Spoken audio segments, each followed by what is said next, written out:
were you born ready is the key? Nope. No, you're just ready now? Nope. I'm ready by nurture, not by nature. Is that tropical? It's not minty. That's the tropical one? It's tropical fruit, yeah. It smells so smells tropically. Powerful. I tried for the very first time. I'm not comparing the two things, but I tried, the little rain storms, the little skinny rain energy drinks. Yeah. Not the big ones. I don't like them very much. I do the grape. Oh, the grape. The grape is good. The Valencia orange is good. The peach nectarine is really good. Don't judge me. The peach nectarine is really good. But they had a tropical fruit one. I tried it. It's very pineapple-y. We should do like a fun episode I feel coastal. where we like get one of each energy drink and then we just like taste test all of them and we could bring little shot glasses. Yeah. And we could just, And then by the end, we're both just like buzzing out of our minds because of the 1,000 milligrams of caffeine we ingest within 15 minutes. See, though, that's the thing. That's why the shot glasses, the little tiny, like 1 and 1.5 ounce, wouldn't be that big of a deal. Well, this is, how many ounces is in this? 16. Okay, well, 16. You got 280 and a 16. And if we're 280 or 290, it's 280. I'm 270. Oh, 270. Okay. Yeah, but still, I mean, if we're trying like 30 different energy drinks, 30 ounces, you're getting past, what is this, 16 ounces? It's like 2 energy drinks. Yeah, you got a point there. Mm-hmm. Well. But we would feel really good. I don't know. You reach a point where the toleration of your body just like it plateaus everything and you don't get any benefit from it anymore, which that's why don't do drugs. This is why our drug of choice we choose around here. Well, stimulants. One of them is caffeine. Yep. Yeah, caffeine's not. We've covered this. Caffeine is a stimulant. I looked back into it after. Okay, what you said, I didn't go back into it because I was. What you were saying was bunk. That's not totally true. I thought it was an a blocker essentially. Yeah, that is one of its functions. It is one of its functions. Okay, there we go. Well, this is what happens. We have a sick Live week. Patriot fact check.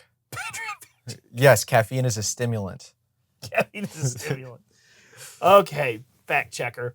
Oh, well, now that the banter is done, can you tell we missed a week, folks? We missed a week. Welcome to Unauthorized Caucus. Caffeine is a stimulant drug posted on January 6, 2025. Project 2025.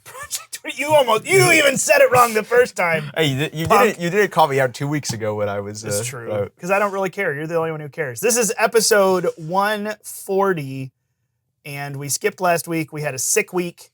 I apologize. Mason apologizes. I do apologize. It was just we were going to try to do something, and then I was going to send out a note about it, and then it just didn't happen because it was a sick week. So we missed last week. That's all right, though, because another year has happened since then. Yep. In political terms and cultural terms. And J.D. Vance literally called for the rebuilding of Western civilization. He said that last night, this morning. When was that at CPAC? I don't know. We're recording on February 20th. Today is 1 month in. And what a decade it has been this month. It's hard to believe it's some only of the been a fastest month. 15 years I've ever had. It's been great. But if this 20 years is anything like, how my number keeps getting bigger? Yeah, I noticed. It feels wild. I've seen people do that before. I thought it was funny. It just feels wild. That's what we're here to do today, though, is we're going to break some stuff down because so much is happening. We want to talk about the stuff you haven't heard, maybe, and then dive into a few things that you have and go behind it potentially. So we're going to do a little bit of that today on this 140th 1 month anniversary of Trump 47 episode of Unauthorized Caucus. Where do people go to get all the stuff? Unauthorizedcaucus.com, where you go over to our Substack page, you hit the subscribe button, and that way you'll get emails both before our episodes announcing that, oh, hey, we're about to be on air. You're about to miss Caucus. And you can find a backlog of old episodes and go back and watch those. And most importantly, you can get the, do we still call it the redacted? No, we don't call it the redacted because anymore. It's on Substack now. Yeah. So, but then you will get the email of the actual episode, that goes into the backlog, and it will have all the notes, all the links, everything we talk about, all the references you need. So if you hear something in this episode and you're like, oh, wow, I need to learn more about that, that's why you need to go to unauthorizedcaucus.com, because that is where you will find more information about it. That's true. And that's also where you're going to find all of our socials. You can follow us. We're on Facebook and X. And you need to make sure, if you're watching this on Rumble, take a second, hit the big subscribe button, the follow button there on Rumble, the green button. And then when we're done with the episode, of course, go on over to unauthorizedcaucus.com. But what I need you to do is understand one thing. This is completely for free. This is just us doing this because we like it. This is something we want to do. This is something that matters. And we know you're in on it with us. So if you want to support us, you can do that one of two ways. Directly on Rumble, there's another little green button with a $sign. If you feel so moved, you can do that. Or over on Substack. We don't have any behind-the-scenes, subscribers-only stuff, but if you want to support the work, you certainly can. Those two ways, we'd appreciate it. But another great way is to go to our sponsor, trexinc.com, and use the promo code CAUCUS30. That's what you want to do at trexinc.com. Really great stuff. You're going to find caps, sweatshirts, t-shirts, some muscle shirts, and stuff for the beach. If you're done with this cold snap we've had and you're ready for the beach, you can start to buy your stuff there. I'm ready for the beach. Yeah, it's all there. And mugs too, a bunch of other stuff, and growing. Really neat lineup of pro-America, pro-family apparel, and a lot of meme-based stuff too over at T-Rex A lot Inc. of meme-based stuff. A lot of meme-based stuff. It's funny. It's good. We need to get a tiny little army of Doge shirts for my kids at home so they can have all the little, the Shiba Inu. But anyway, trexinc.com. Go over now. Say thanks for being a sponsor by using promo code CAUCUS30. It lets you know that you heard about them here. And it's also a good way to support what we're doing, and it gets you a big discount. So if you're listening, is there a Doge hat? It's a Doge hat. I need to throw these things up on the screen. Yeah. I'll highlight it. I'll highlight it in the post tomorrow. Beware of the Doge. Beware of the Doge. Oh, it's true. That's good. But also, if you are on the podcast, wherever you listen to it, iTunes, I don't think we're on Stitcher. What is it? Spotify, the other one that starts with this. iTunes, Spotify, wherever it is, go and give us a 5-star review, write out a 5-star rating, and write out a little review. That would be super helpful. Probably the most helpful thing if you consume this as a podcast. We would greatly appreciate it. And again, we beg your forgiveness for missing last week. It was just the week that was going to happen. We beg. We beg. We beg indeed. But here we are now at a brand new week. What in the world is happening? Okay, so the easier question to answer, what has Doge not cut? No, they've touched almost everything at this point, even if the agencies don't know it. But if you're not familiar, basically Doge has just run roughshod through the federal government. Whether they are on a fact-finding mission or they're actually eliminating stuff, it's gone hog wild. The official, and this can be our Doge section, maybe we'll start here because that's what so many people want to talk about, is cutting the size of federal government. Doge officially calculates that they have stopped, or saved, I should say, $55 billion of government spending. There are places like the U.S. debt clock, which is usually pretty reliable. They project it's more like $113, $14, $15 billion. I looked yesterday, not today yet, and it moves really fast. I can pull it up. They project it's getting close to $115 billion. The internet is thinking about showing us 117.25. So there are projections, which I guess there's a difference between we've announced that this is going to happen and then when it actually happens, when the layoff actually goes through, when that contract actually stops payment, Doge calls it done, saved, locked in. I think that's why you're seeing some of the different numbers. So let that be your explanation. Why in the world are some 115 billion and some are only 55? It's probably the difference between we're going to lay off 300 people and we did and the payments have been stopped. Yep. Here's the savings now. It's, the official number is always slightly slower than the projected number. Yeah. But they've gone hog wild. They're coming for the IRS, Treasury, Social Security Administration, Education Department is next, and we haven't even confirmed the Secretary of Education yet. And she said, I want to work myself out of a job. Yep. Like, they're cutting the last 120 years out of existence. Well, we'll see what happens when they get to the three biggest spending categories in the U.S. federal government are defense for number 3, Social Security for number 2, and Medicare and Medicaid for number 1. And I'm wondering with those top two, how much they could cut without a single dollar that goes to actual people that receive Social Security or Medicare or Medicaid. That staying the same, because with $1.5 trillion in spending every single year for those, there's got to be some people skimming off the top. And when you're talking about trillions, skimming might mean billions. And there might be multiple people doing that. So I think there's probably a lot of rot in there, a lot. So we'll see. I mean, that's one of the things I'm most excited about. And the Pentagon too. I mean, they said that they're cutting back 8% on the defense budget. That's going to be major. That's a lot of money. $850 billion, I think. Yeah. Pentagon's budget every year. And that's the thing. We focused in 2 weeks ago on USAID And I mean, that's a $50 billion budget. So it's a small budget compared to some of the places. Right. It was just one of the most egregious examples of laundering money for globalist interests and just pure, like some of the stuff that's come out. I actually played this on the radio show yesterday. It's, you want to know just a small example. I think actually some of the small examples of this wasteful government spending are maybe more impactful for people like you and me, because I can't understand. You talk about $50 billion. I know that's a big number, but I don't really understand what $50 billion looks like. When you start talking about how many people how many people are filling useless positions, working from home, doing nothing, and making $300,000 to $400,000 a year, now my brain can wrap itself around how much that is, like how drastically that would impact my family. Right. To be able to have a salary like that. And I look and go, are you kidding? And not do any work for it as well. And that's the thing. $300,000 a year is a minute number compared to, what, $850 billion. But that's almost a more powerful example to me because I can understand that number. Otherwise, we're just talking about funny, like it could be Monopoly money for all I know. But, you see this stuff. There was some British politician, I forget his name, was giving an interview. His wife was affected by this because his wife runs or is a part of the Turquoise Mountain Foundation, which had received $1 million grant from USAID and was set to receive another $1 million that's been cut off now, and she can't do her work. And he was complaining that she can't do her work with the Turquoise Mountain Foundation. Do you want to know what the Turquoise Mountain Foundation does? They better paint mountains turquoise. No, Mason. What the Turquoise Mountain Foundation does is they run around the hills of Afghanistan teaching Afghani peasant women about modern art, which, as you and I both know, is essentially degenerate anti-art. Yeah. Like they're literally teaching about 100 years ago, whatever some French guy threw a toilet in an art museum and called it a piece of art. And this was one of our first examples of modern conceptual art. You're serious. That is hilarious. You were making a couple $1 million over a few years in order to go teach Afghani peasant women who probably have way more important things to think about in their lives, conceptual modern art.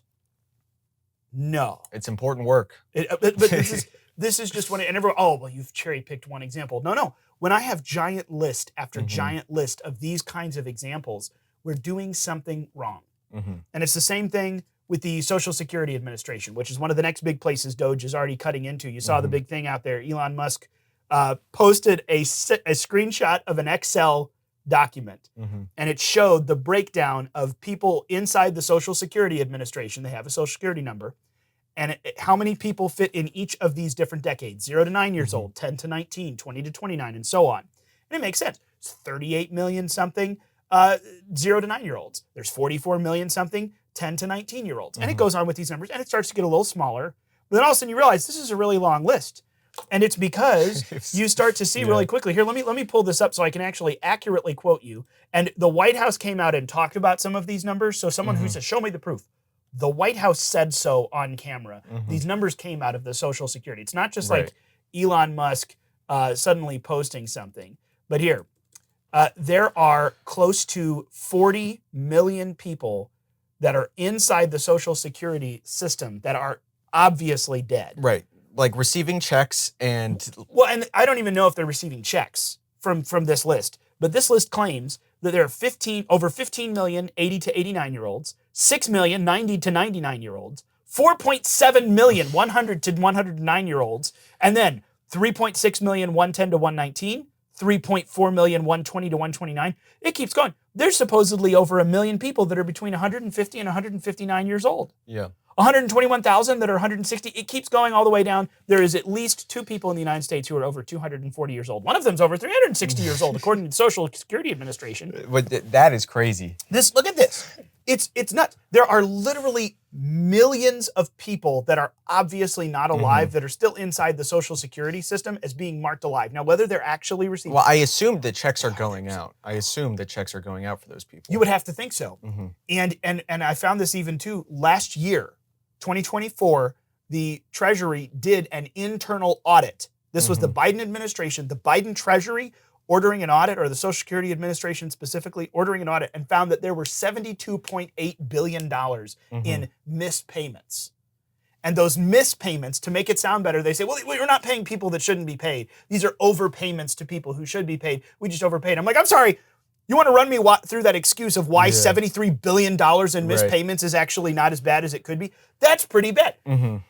Whether it's USAID, whether it's Social Security and the Treasury, we are finding the same story. There is so much waste, fraud, and abuse. You shut it off, none of us would receive a single change to our lives except less money spent in the federal government. They could slash taxes after slashing all this spending by a ton of money. And still, we would not see any core functions of government that you or I ever interact with disappear, except for the bad ones. Yeah. Like maybe OSHA showing up to hassle you over a cord coiled incorrectly or something. But it is, when you actually look at it, which is exactly what Elon and the Doge Musketeers are doing. Do you realize, we talked about this before, the Doge Musketeers? Yeah. Do you know how long it took me to figure out Doge Musketeers? I thought you figured that out right away. The first time I heard you say that, I figured that that's what you were saying. We started talking about the Musketeers 2 weeks ago, but the Musketeers, the impact of the wordplay did not hit me until this week. I hate to admit it, but I'm admitting it now here too. Wow. So, but it's interesting. I thought that was your coinage, and I was like, wow, Ryan, that was clever of you. No, I saw it somewhere online, and it took me 2 weeks to fully figure it out. I admit it, I'm old and slow. But here's the fun thing. So if you do the add up of all of these Social Securities, I'll just put this in your brain. It's over 394 million people. The population was, that we knew of last, 334 million. It's estimated now the population of the United States as of last year is 340 million. That's really interesting that there's about 54 million extra Social Security numbers in there from people who are obviously dead. It's also very interesting that there are about 50 million illegal aliens floating around the country, according to the highest estimates. I'm not saying that they're all running around with dead people's Social Security numbers, but we do in fact know dead people are in the system as being alive, and illegal aliens, some of them at least, are receiving Social Security numbers. These two numbers are very interesting. That's all I'm saying. Yeah.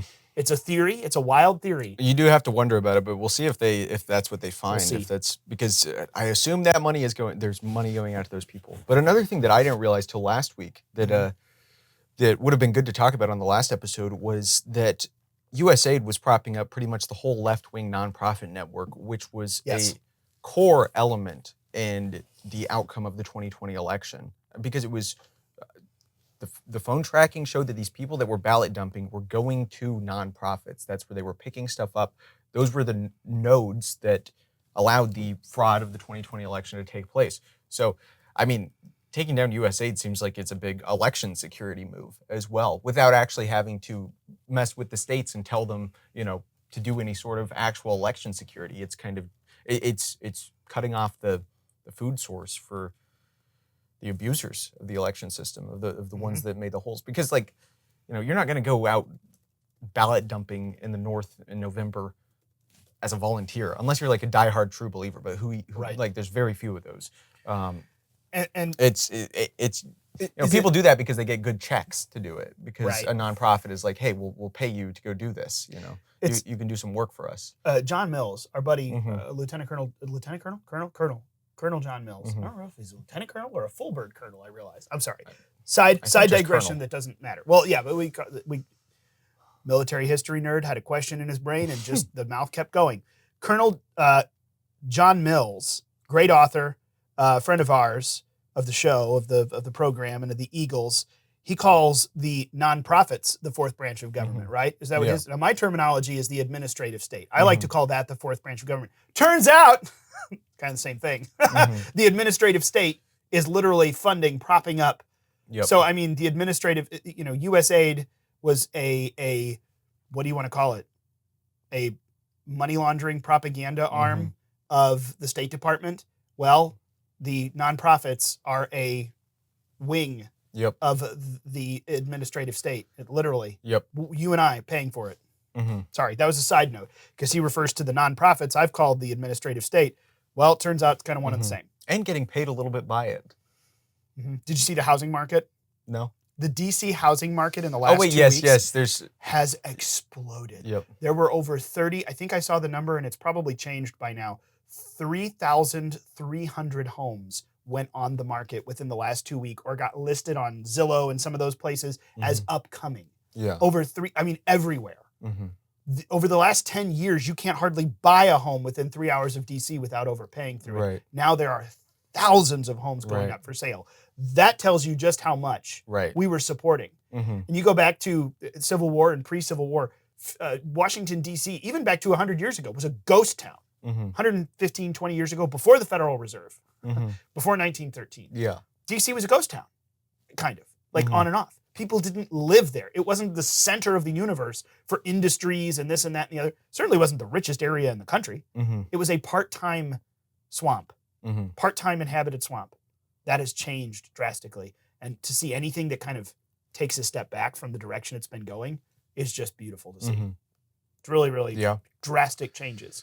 Because those people can't afford to live there anymore because it's all been propped up. It's all fake and it's been propped up by this system. And now we're getting rid of the USAID system and we're going to get rid of all these other entitlement systems for these swamp creatures that allow them to just be barnacles on the government, pretty much just leeching off of it. And I mean, that's why all the highest average salary zip codes are around DC because, and it's not Wall Street, it's Washington, DC. It's where money goes to die and get wasted. But if you're around where the money's getting wasted, you might pick some of it up. Well, see, that's the thing. It's just, I think a lot of people are kind of realizing, and this is we want to call this softcore red pilling or something.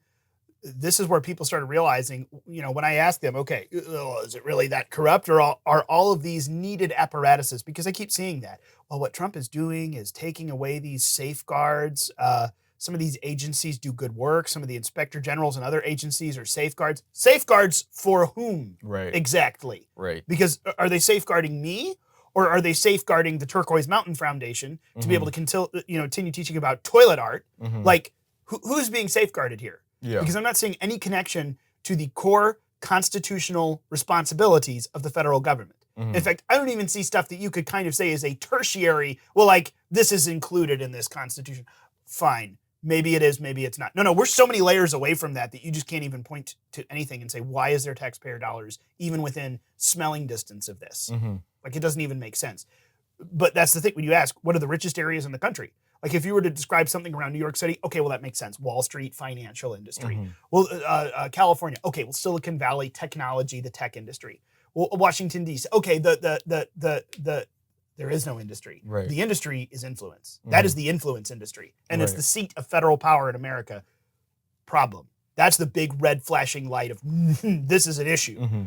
There's too much power and money being tossed around. But yeah, it's wild. What else domestic do we want to talk about? Because I think today we want to focus in. You've got a lot of details, and I'm going to throw you questions because this is off the radar for people. So I want to make sure we help break it down. What else domestic do we need to discuss? Big thing, Mitch McConnell is finally retiring. So he says he's not running for re-election. He's like the new Dianne Feinstein. She got wheeled around in a wheelchair until finally she just happened to, die very, very shortly after she left office. It's convenient. Again, just a theory. All I'm saying. Mitch McConnell's in a wheelchair now, getting wheeled around the Capitol and obviously not well. I mean, I feel bad for him, but I feel anger toward his family that doesn't just, say, no, we're going to pull this back. Like the Biden family. How dare you guys? It just looks so bad. Anyway, I digress. What else? I'm trying to think if there's anything else domestic that we should really touch on before we skip over to the rest of the world. Well, okay, so we'll stay. It's international. I started this. It's international, but it is in fact local to our hemisphere and our continent. Last weekend, the United States kicked Canada physically and figuratively around the ice rink. There's this big, and I'm a baseball guy, but I pay attention kind of. St. Louis Blues are a really neat team, and I pay attention a little bit to hockey. There's this big conference, or not a conference, a competition called the Four Nations Tournament. Sweden, Finland, Canada, U.S. No one cares about the other two. Sweden, Finland, Canada, U.S. So they've had all the semifinals tonight, the day of recording, Thursday. So you'll listen to this tomorrow, and we won't talk about the final score because we don't know the final score. But in one of the early games, Canada and the USA played each other. What happened first was because of all of the bravado back and forth between Trump and their prime mistress, Trudeau, the future 51st governor of the state of Canada, as we're going to recall it once we get it. Anyway, the game was played in Canada. The audience, majority Canadian, booed during our national anthem. Yeah. No. And that's the thing. Like, they'll say, a bunch of Canadians are like, oh, we're not booing against your team or your people. We're booing against the Mango Mussolini. Oh, shut up. Like, you booed our national anthem. There's a lot of people, not just Donald Trump, that are going to take that personally. Yep. Anyway, there were 3 fights in the first 9 seconds of the game. Wow. They literally, like, gloves off, puck drops, gloves off. They start wailing on each other. The USA team absolutely just ran roughshod over Canada. Like, I'm sure you could find good hits back and forth, but it was pretty brutal. Like, it was a gladiatorial hockey match. I saw at least one hit where a US guy hit a Canadian player so hard, he bounced into the wall, back into the USA team member before he fell to the ground. Like, it was a double hit. It was so hard. But USA cleaned their clock 3-1. Like, there were 3 unanswered goals, and hockey's not a very high-scoring game. So there's kind of been a lot of, like, USA, Canada, bravado. Well, tonight, Thursday, now as it all the semifinals and everything worked out, the USA and Canada are playing each other for the championship game of this Four Nations tournament. And, actually, here, J.D. Vance talking to Benny Johnson at CPAC, which is going on this week and weekend. J.D. Vance said, in response to booing the national anthem, he said, we'd like to kick Canada's butts. I'm euphemizing there. We'd like to kick Canada's butts again because you don't boo the United States of America. He said, to Canada, if you don't win, the tariffs are going even higher. So there's our segue into international stuff. The tariffs are going even higher. I love J.D. Vance, as I'm affectionately calling him, 48.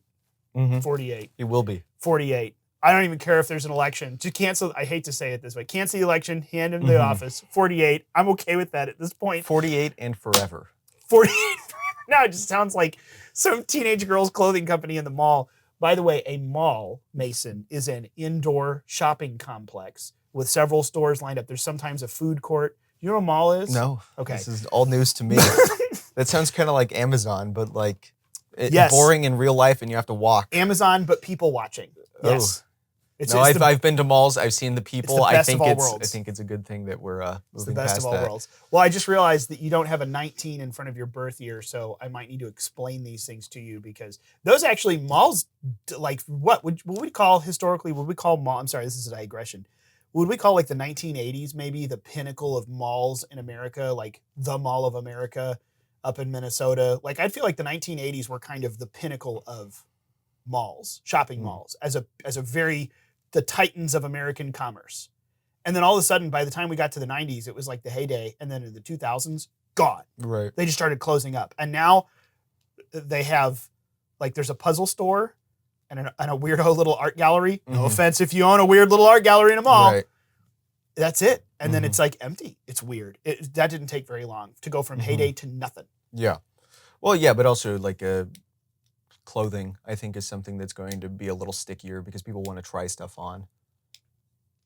Well, what do you mean? Like clothing, like physical retail clothing in malls will stick around longer than people like other to, things. Yeah, because people want to try stuff on. That's the thing. Like those department store anchors, there's always like Dillard's, Macy's, Sears. Those were open for years after everything else in the mall shut down. Because, to your point, department, I like to go touch it, hold it, feel it, try it on, something like that. Yeah. It was very interesting. Or like furniture too. Like I don't just want to buy furniture online. I want to go like see it and touch it. You know, especially if it's like a couch or a mattress. Like, I want to know what this is actually like. I don't just want to see a picture. Excuse me, may I sleep on this mattress overnight in the store? I'd like a test drive. Thank you. Yep. But no, that's interesting. Well, there you go. Okay, sorry. Digression on malls, but gonna beat Canada tonight. That's the plan. However, tariff them higher if they lose. Yep. And then invade them. What about, okay, we keep talking about Doge and our own problems here, but it just leads to all of these gateways of discussing outside things. I feel like all we know is that Donald Trump is threatening tariffs. It seems to be working when it comes to negotiating with Canada and with Mexico and all these other things. But here's my question. You were bringing up some interesting points about not just that, but now we're going to get into BRICS, which is, what is it? Brazil, Russia, India, China, South. Who's the S in BRICS? Is it South Africa? You're right, South Africa. Now we get into a whole different flow state of economics, world economics, how the United States plays in it, and this is a legitimate conversation to be had. I'm not talking about globalist entities like the WEF and the United Nations. We are talking about nations, sovereign nations interacting with each other, forming alliances, and most importantly, we start to talk about world monetary climate and how the U.S. dollar interacts with that and what it means, because we have moved into a very different world than we were in not that long before you and I were born, back in the 60s and 70s when it drastically changed. But leading up to that point, big benchmark there. What in the world is happening in the world of global response to Trump, especially in the financial side? Let's talk. Well, it's not just a response to Trump, but Right. it's what Trump is doing, Trump's international economic policy. Because we talk about tariffs a lot, and we keep hearing about tariffs because that's something Trump keeps talking about. He keeps, putting tariffs on different countries. But I think that is barely even an aspect of his international economic policy. Like, of course, tariffs are like good for the infant industries, but he's mainly using them as a political weapon against, for example, Mexico and Canada to deal with the fentanyl crisis. I think my mind was blown with the research that I've been doing on this, and I think I spotted a few things that only make sense if you get Trump. Like if you're like an international finance or like macroeconomics type person that's just like super into that, you might miss these things because you're not as politically attuned. Whereas I'm on the other side of things, but having studied economics, I can read some of these things and they don't sound like complete gobbledygook to me. So I'm essentially going to tell a bit of a story with three main characters. Hold on, I'm going to reheat my coffee real quick. No, I'm kidding. Go ahead. First character, Donald Trump. Second character, Jamie Dimon. Do you know who that is? I know the name. CEO of JP Morgan Chase. That's right. Yes. Yep. He's the biggest dog CEO out there. He is the one banking executive who made it through 2008 unscathed. Everybody else chopped him off. So he's part of the lizard people then? He's one of the ruling class? Yeah. Well, yeah. I mean, he's to receive protection in that era. No, I'm kidding. I'm sorry. No, I'm not here to wheel us off. He didn't even receive protection. Theories. He was just like, he had enough assets. He was strong enough. He had the money to get through that. And then the third character is going to be Jerome Powell, the Fed chair. Okay. Who Trump appointed towards the end of his term. He was the Fed chair throughout Biden's term, still the Fed chair today. And so Trump's goal is to make America an economic powerhouse. He promised this on the campaign over and over again. And I think that's a much more important goal than really anything that Doge is doing, because if America becomes twice as wealthy as it is now, like government spending is like, okay, well, maybe we can have a little more of that. We don't want that, but America becoming an economic powerhouse does have a much more direct impact on your life because you are wealthier, you can feed your family better with better food, you can own more stuff, things will be cheaper, you can, housing materials, etc. Like America being an economically successful nation impacts your life on every single level. So we're going to get into, well, the first thing I want to talk about is how, because since COVID, interest rates inflation went up a lot after COVID. Right. This was, and it had gone up and inflation was still high leading up to the election. And people were still talking about it then. And like the rate of inflation has gone down, but it still exists. So inflation is when the money supply gets bigger, so the value of each individual dollar gets lower. And one of the main mechanisms by which that happens is that when you put your money into the bank, when people put their money into the bank and it goes into the savings account, you get like a tiny bit of interest every year on your savings account. That is because what the bank is doing is it is taking the money that you gave it and it is loaning it to other banks. And then they loan it to other banks, and then they loan it to other banks. And they're all paying interest to each other, but that essentially expands the money supply because the same dollar has been loaned like 15 different times. And that's why when the interest rate is lower, which allows banks to lend to each other more easily, the money supply increases, which inflation. When interest rates are higher, banks will not loan to each other as much, and the money supply decreases. Now, America's economic policy has been a lot of, let's drive down the money supply or drive down the interest rate as much as we can, because also that means people are taking out business loans, home loans, etc.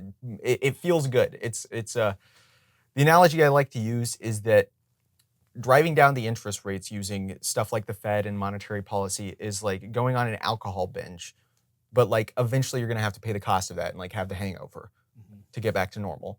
And that's what a crash is, an economic crash. It's the hangover after the binge that is, artificially driving down interest rates. which spurs on a lot of investment. You know, you get booming business and lots of new businesses, lots of new products out there, but it's all fake. It's not a reflection of actual economic reality and like the preferences of people. It wouldn't have happened without the government meddling in it. So, but we do that anyway because it has those short-term gains, but that also inflates the money supply. And we did a lot of that during COVID because during COVID, we were in a tough situation and we were like, okay, we need to boost the economy. So drive down interest rates, money supply goes up. You know, we're just printing money here and there, giving people stuff.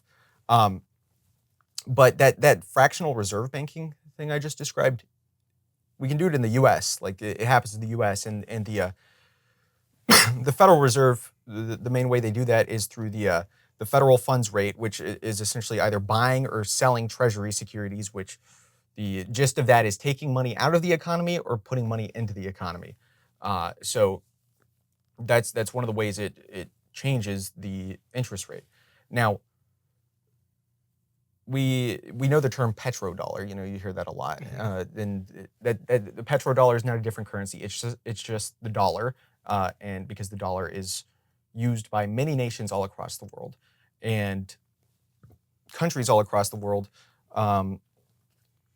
banks all across the world in different countries. If a U.S. company, you know, puts money, U.S. dollars, in a bank in another country, those foreign banks can do the exact same thing that banks here do with the fractional reserve banking, where they loan out part of that money and then it gets loaned out again and again and again, which means that it's not just domestic banks that are inflating the money supply. It's foreign banks too. It's foreign banks inflating the money supply. So your dollars, you as an American, your dollars that you spend here are worth less because of what other countries are doing, such as a lot of this goes on in Europe, a lot of this goes on in China, and a lot of it goes on in developing countries because the dollar is really strong there compared to domestic currencies. So when the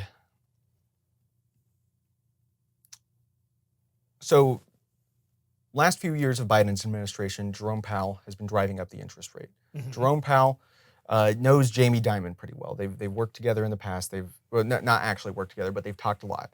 Jamie Dimon also had, I think, 19 secret meetings with Donald Trump in between the election and the inauguration. And they've had more meetings together than Donald Trump has had with, I think, any other banking executive. Jamie Dimon controls a very, very large amount of the bullion in the world, like gold and silver and all that. And Jerome Powell's been keeping interest rates high. And it was about 3 weeks ago after Trump got into office that they had this little fight with each other. It seemed like a fight from the outside, and there will be links to all of these, but it seemed like a fight from the outside, where Trump was like, we need to drive down interest rates, and I wish that stupid Fed chair Jerome Powell would do it. And Jerome Powell was like, no, I will not do it. But they never actually talked to each other about this.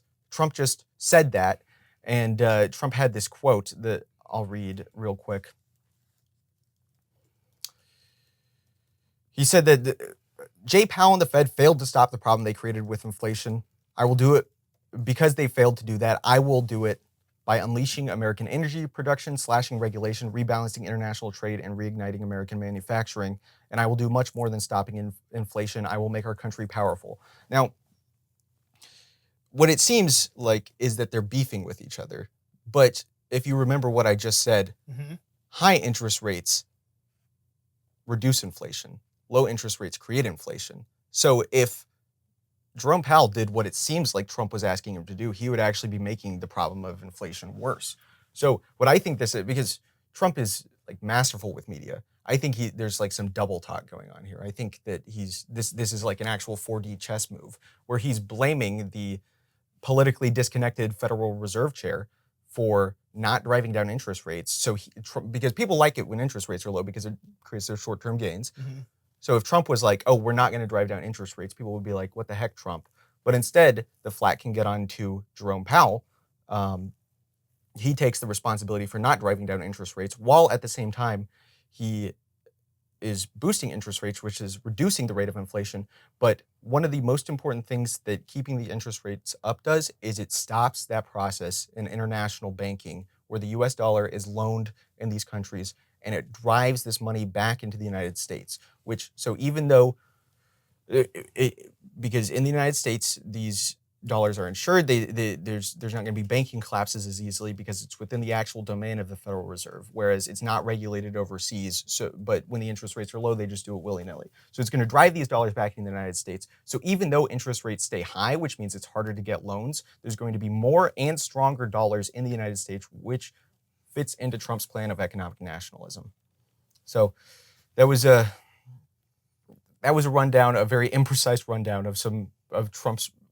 And this is like insanely genius, the way that they're doing this. And I think that a lot of this is on purpose. And I mean, it fits the model of what we're seeing in some other areas where we do understand more of what's going on, because this is something that is just at this point really far beyond the scope of what most Americans think about, understand, have educated themselves on. I'll include myself in that.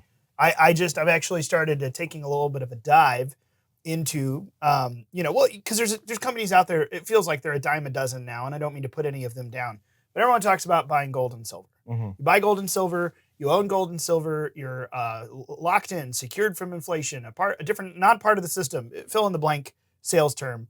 But I look at that and I say, okay, what is the reality of all of this situation? So I've started to do a little bit more, and it's been interesting to see this. But what you're describing is like what a lot of Americans are familiar with. When we talk about the war in Israel, we just talked about this last week, how Trump says, well, maybe we're going to buy Gaza.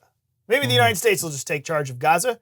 We'll fix it. And all of a sudden, what happens? Well, I don't think that the United States or Donald Trump really care to have anything to do with Gaza or running Gaza or owning Gaza. None of that. I think, however, what the purpose was is what happened. All of a sudden, some of the neighbors there, Jordan, Israel, or Egypt, Jordan and Egypt and a few other countries go, wait. Okay, we haven't wanted to deal with the problem of these people in Gaza. So now I'd rather do it than have you do it because I don't want you in my backyard, so let's talk.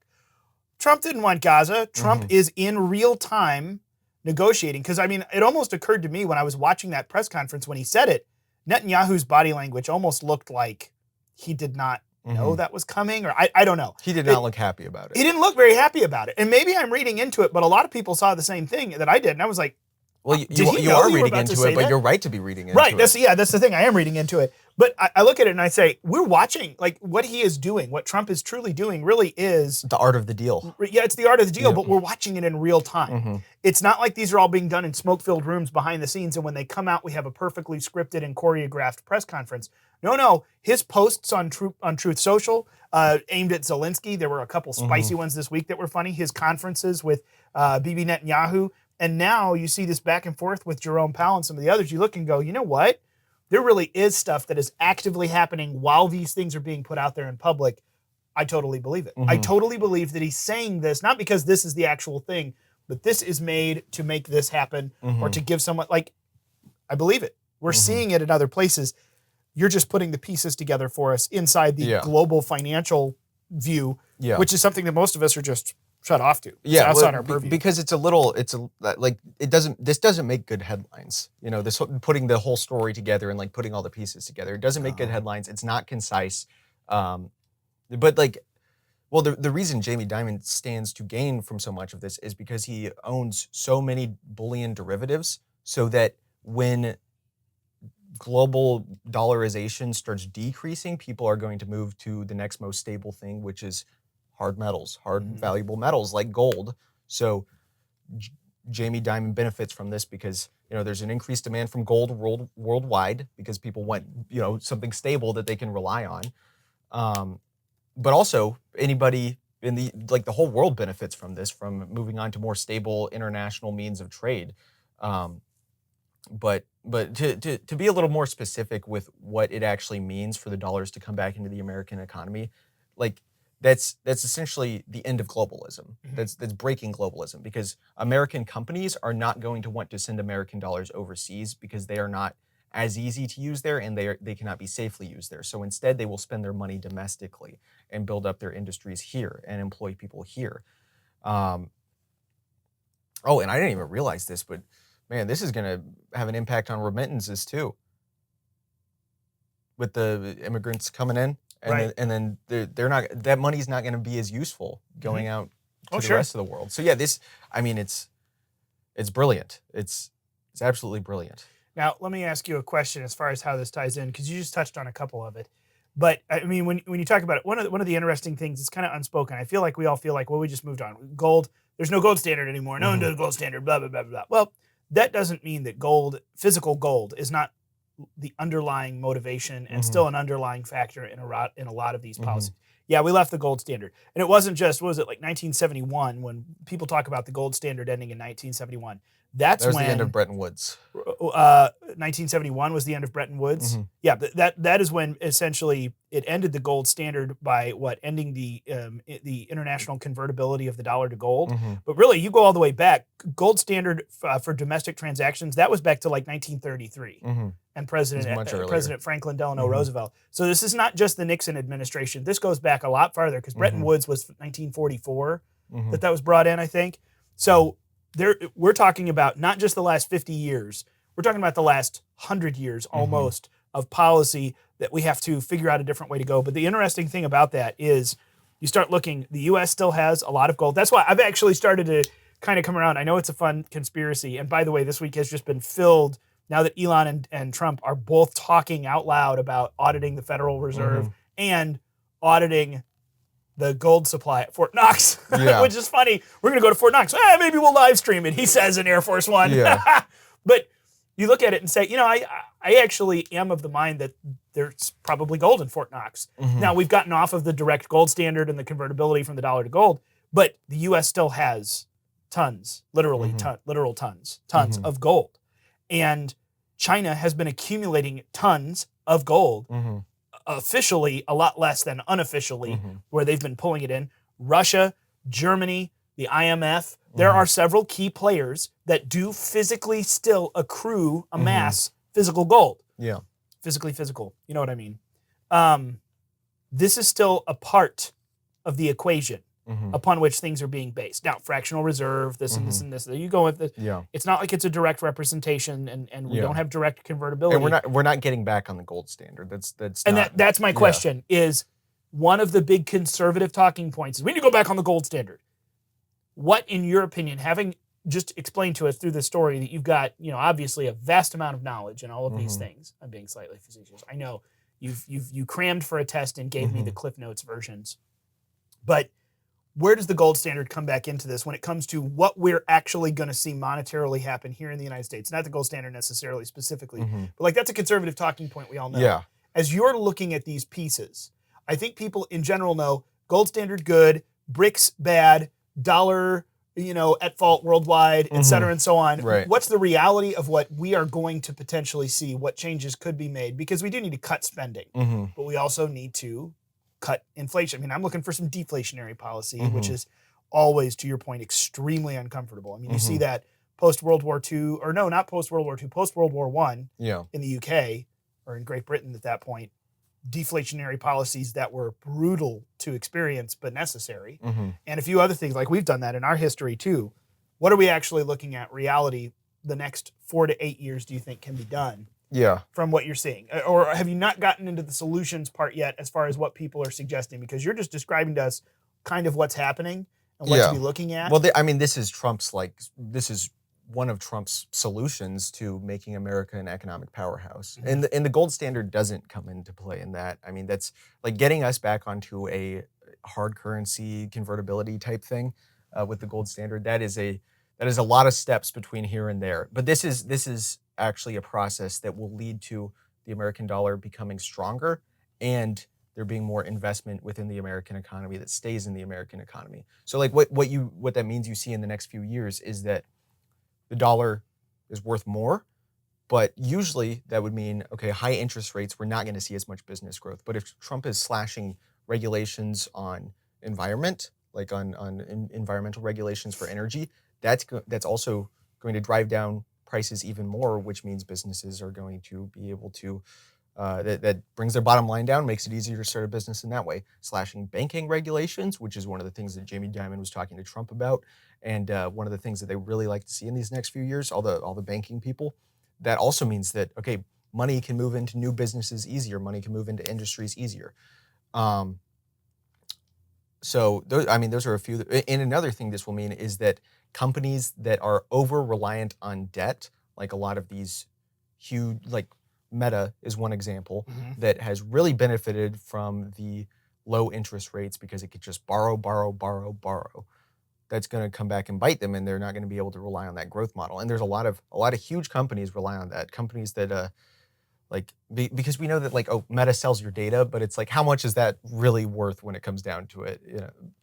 It's not worth the actual market cap of Meta. There's a lot of stuff going on there, and that's, I think, why we see a lot of companies pivoting to AI as a way to try to produce value and deal with the shift that's going on here. But we'll see how effectively they can even do that, especially when you consider that a lot of the AI industry seems to have been inflated if you take China's numbers on what it took to make DeepSeek at face value. So, yeah. Okay. That's interesting. That's more, this leaves me with more questions than before you started. Yeah. Which is a good thing. Yeah. That's what I like to do. But it means America is going to get richer. And it's not just through tariffs. Like, tariffs are just a tiny, tiny piece of this strategy. Yeah. And see, that's the thing. We hear about tariffs all the time, but I mean, But that's because they're the easiest ones to put in a news headline. Right, exactly. And that's the thing. It's part of it is it's easy for people because we kind of have a grasp on what exactly that entails. Kind of. We get it. We don't maybe know all of the ramifications that go out on either side of it, but I know what tariffs are, bottom line. People do.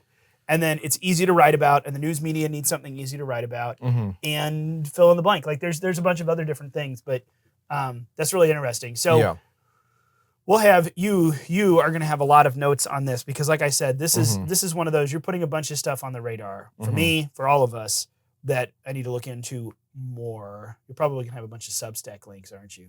Not really. No, not a lot of really. this is like news stuff, and This is new stuff. Maybe like I might put a link to like an economics textbook in there as well. Okay. Because some of this stuff is just like, what is the federal funds rate and how does that work? There's not a specific news story for that. I picked up a couple books recently on this topic that were very small, easy to digest, but it is a very interesting thing that I realize, that's the thing. Bottom line is, most of us modern day Americans, a lot of this is just completely off the radar for us. And guess what?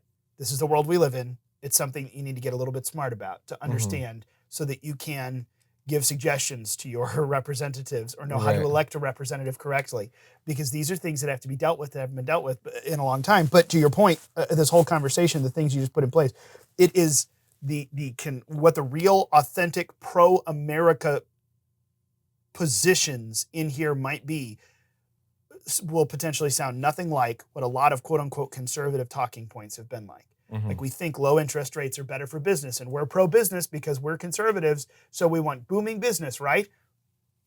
If it's a debt-based model, maybe we've been doing it wrong for 40, 50 years, so we're going to have to adjust what we say, how we say, what we're for, what we're against. So first you have to go and get educated on what it actually means. Yeah. That's kind of the mode that we're in right now, becoming the new modern right wing of America. And that's the thing, we've talked a lot about social issues, constitutional issues, all these different things that are important.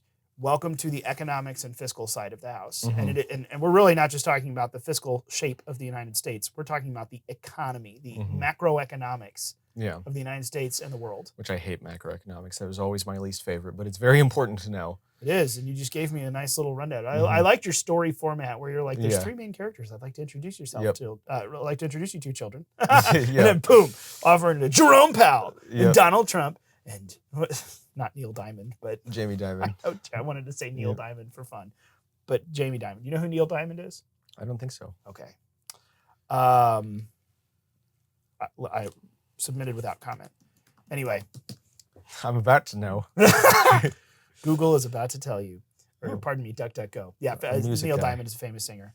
And not of my generation, I must admit. That's interesting. You have more, and this is more questions than answers, but what I can recognize from my political sensibilities, which I freely admit, I'm a politics guy. I've worked in campaigns and elections for a long time. So what is it? Bottom line for me is figuring out how to communicate big issues to people in small packages that they can listen and understand to, and then also take action on. You and I can't take action on interest rates directly. Well, yeah, but there's ways you can you can respond to economic news by making sure that exactly you're responding correctly to the incentives that are setting up around you. And I was about to say, that's where we need to get smarter, because it's not just that you and I can actually go out and change the interest rates. Like, we could go change a law by electing a new congressman, and that new congressman has to, like, there's a few really direct pieces that we, the people, have, in our wheelhouse. This is one of them that's a couple of layers removed, but also, obviously, we all just elected Donald Trump, 77 million of us. This can become very consequential and be very different and quick, very, very fast. Yeah. Well, high interest rates generally mean it's a good idea to save money, and low interest rates means it's a good idea to borrow money. Those are just the direct incentives that those two things have. There you go. That's interesting. Well, this is a whole other side, because in this first month of Trump 47, by the way, I really have enjoyed talking about this as Trump 45 and Trump 47, because Trump 47, he's so much better. It's not even like the same person, the same presidency. It's obviously a different administration. It's the second administration. It's like it's a totally different animal that we're dealing with. Right. Because, and I think I appreciate him just admitting this, I didn't know what I was doing the first time. Right. We had no idea. We almost didn't expect to win, so we were like, the transition team and who we trusted the wrong people, and I didn't have any choice because I didn't know. Yep. Holy buckets of cow, do they now know? Yep. Over the last 4 years, it's like the whole Trump team has done nothing but read the law and read history books and read textbooks and say, I know how we're going to waltz in, and we're going to do it all in like 90 days. It sounds absolutely insane. Well, it's like 30 days in. Yeah. Whoa. Well, in like, really good chess players have like the first like 15 moves of the game memorized for like all the different possible paths it could take, and like and it's like, and that's what Trump's team is doing. They're in their preparation right now. They've like prepared exactly all the moves for like 15 moves in, and I don't even know how far they've prepared in, because it's just one after another. Every day it's like, okay, and now we're doing this, and now we're doing this, and like, and they've been thinking about this for a long. Like, they've probably been planning some of this stuff since before Trump even announced he was running again. You're probably right, because there is a lot here that is very well crafted. And also because what the heck else was he doing then? Like, right. Well, and he's got the apparatus to be able to keep these people. And I mean, that's the thing. Like, one of the other factions we didn't get into, which let me bring this back to a domestic issue, not some of the foreign and the financial stuff. But one of the really, really, really cool things, I don't know if you saw this yesterday, of course, one of the more, well, it's not that controversial, but some people would like you to think that it is if you're a conservative out there. Robert F. Kennedy Jr. for Health and Human Services. He, by the way, was, since we last spoke, he was in fact confirmed as the new HHS secretary. That one, of course, a lot of people, fake conservatives, I'll say fake conservatives, like Mike Pence, wanted you to think that was a bigger deal because he's not pro-life. Well, Mike Pence has boilerplated us down to this idea, and I'm using Mike Pence, but the modern American right, the modern American pro-life right, has really boilerplated this idea that, well, we only support someone when they're pro-life like we are, and we don't support anyone who's not pro-life because fill in the blank. Well, I understand what you're saying, and that is not necessarily an incorrect value, but as Phyllis Schlafly would tell you, if she were here, and she told me when I worked for her, there's far more to it than that. There's a lot of strategy, because I know what I believe in, and I don't want to support someone who doesn't share my convictions, but I also, it's not just convictions, it's convictions and strategy. Well, like I said a while ago, we employ Robert F. Kennedy Jr. What's he going to do? Take a hammer to the FDA. Who is responsible for 70-something% of abortions in America now? The FDA. Because they released this combination, this deadly cocktail of drugs, which now account for almost, if not more than, 70% of abortions in America. Mail-order drugs at home. Who's going to fix that? RFK Jr. Because it's a terrible thing to have done, and it's a terrible way to have done it. He doesn't even have to be pro-life to want to fix 70% of abortions for me. This is a strategic win. We'll figure out the other 20, 30% later. This is, I mean, I'm going to take the win, because otherwise right now I'm getting no wins. Right. I'd like to take a 70%. Well, and also the Hyde Amendment is also that other 20 to 30%. Yeah, exactly. And you shut down, taxpayer-funded abortions, which is something that is actually still very popular across people who don't even have an issue with abortions, but they're like, well, we don't fund it with tax dollars. Right. Because Henry Hyde, we're not going to fund it with tax dollars, even if I think it's okay. It's so much more than that, though.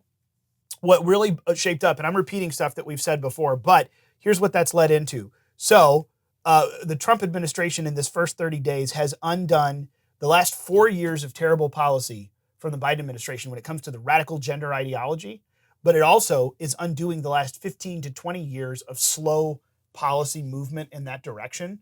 Because, I mean, what they did with their first, was it day 1 or day 2, the Trump executive order establishing, for the purposes of the federal government, we recognize 2 genders. Now, I would have loved for them to say sex, not gender, because I think that gender is still a modern nonsense construct. But the way they defined their 2 genders, what I would call 2 sexes, was in fact a sexual definition. A male is the one who has the, a person who at conception, that was really fun, by the way. They used the word at conception. At conception. And I'm like, I caught that. I heard that. And there was no other reason other than just to say at conception, because they weren't making a point about conception. It just got dropped in there.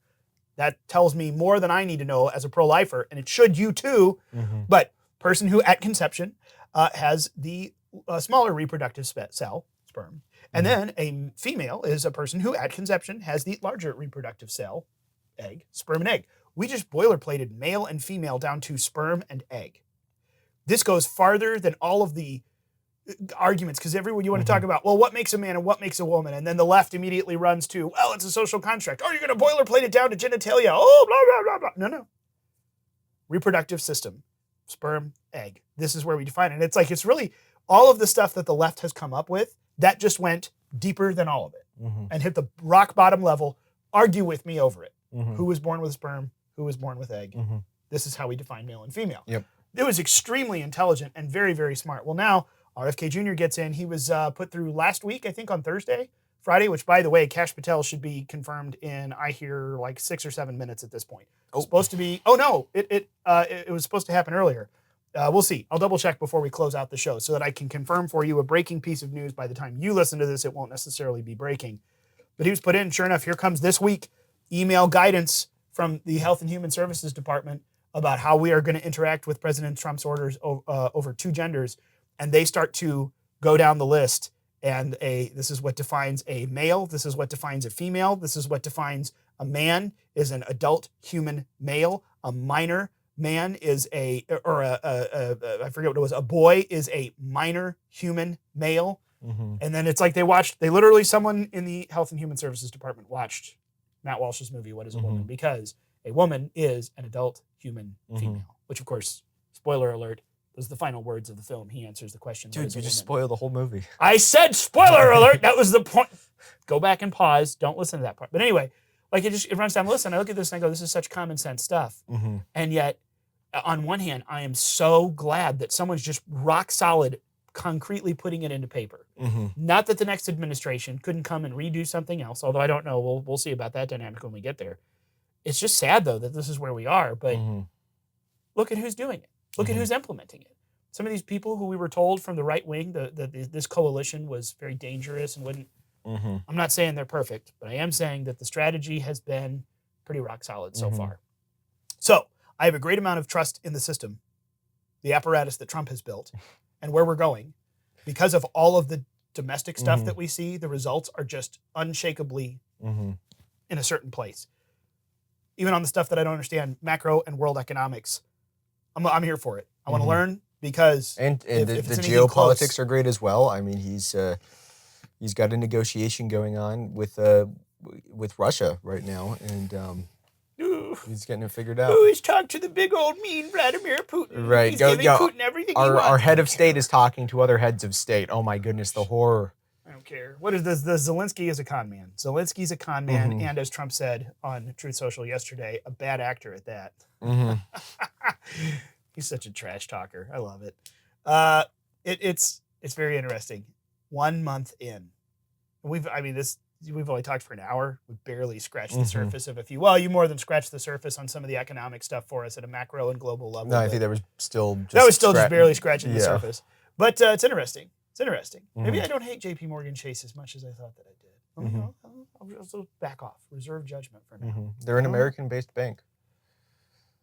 Oh, and I mean, that's another thing I forgot to bring up is that Jared Dimon multiple times on news reports and Jamie? Jamie, You yeah. almost said Neil. Now that you know, No, you're going to start listening well, to Neil Diamond all the Okay, time now. Jared Diamond is an economist, so that makes it okay. very easy to All get right. confused. All right, fine. Fair enough. I retract. But Jamie Dimon, multiple news reports, like multiple interviews, and in front of the World Economic Forum, stood up multiple times and said that Trump was right about globalization and immigration, and like we need American manufacturing back. Like over and over again, he's been saying like Trump is right about these things. Trump is right about these things. Like in front of the lizard people. And see, this is interesting to me because, again, bringing it back to my domestic political senses, Chase Bank bad. Mm-hmm. For a long time, that has been the right-wing position. Oh, J.P. Morgan Chase, bad history, bad bank. Don't do business with them. Don't do business with Chase. And they're probably not saints. They're probably not great. Sure. But like, if you want to talk about whatever the stand-in is for, I mean, like George Soros isn't American. The Rothschilds, they aren't American. You know, whatever people you want to throw into the bucket of like the Illuminati or the globalists or whoever they are, they're European. They live in Europe. They work in Europe. If the U.S. dollars are coming back here, that's bad for them. That is bad for them. It's bad for whatever global cabal that you're grouping together. They're harmed by this, so that's a good thing. It is. It's a very good thing. It's a lot. It's a lot of information. Mm-hmm. We're back after 2 weeks. Yep. And Trump is still going after 1 month. 30 days today, as of the day of recording. It's a lot to keep up on. He's cleaning house, dude. He's just like revoking security clearances. He's getting rid of people. He's going after people. Letitia James is... I can't believe what they're doing. Yeah. Never in my wildest dreams did I ever think that some of this stuff would happen. This is so much better than I thought it would be. And we might have another shot. Yes, so much. And then it looks like they're going to let Ron Paul be the one who actually goes in with this big broadside sword to the Federal Reserve. It's insane. You remember how he said that we'd get tired of winning and we didn't think it was possible? It's finally here. Yeah, we might get tired of it, but it's like 4 years of this. This is a little too much to keep up with. We will close out the episode on that great clip, and we'll pull it there because it's something that you want to see. It's something that I want to see. Is the fact that it's just too much winning. It's a promise. From when did he first say that? 2016? It was a long time ago. It wasn't ago. 2015. It was 2016. Mm-hmm. I don't think this was the 2020 race. Yeah, this was the 2016 race. When he's just too much winning, and I'm going to say, no, do it. Well, I'm just going to let him speak for himself. That's it for us today. We'll cut it off there, and we'll let President Trump 47, well, the echoes of 47 from 45. It's caucus time. Yes, next week, it'll be another week. Whatever day it is that we finally get to it, we'll figure it out. It'll be caucus. Go to unauthorizedcaucus.com, sign up there. You'll get the email. You'll get the notification for the video. You will get all of the links, of which there will be many this week. You can also share that link with someone. Do it. Start the conversation with them. Go follow us on the socials. Go to our sponsor, trexinc.com. Use the pretty promo code CAUCUS30. That'll get you a great discount. And then also share, subscribe, send it to someone else. And then don't get tired of too much winning because we'll talk about a lot more of it next week. He already said it. It'll be caucus time. We're going to win so much, you may even get tired of winning. And you'll say, please, it's too much winning. We can't take it anymore. Mr. President, it's too much. And I'll say, no, it isn't. We have to keep winning. We have to win more. We're going to win more.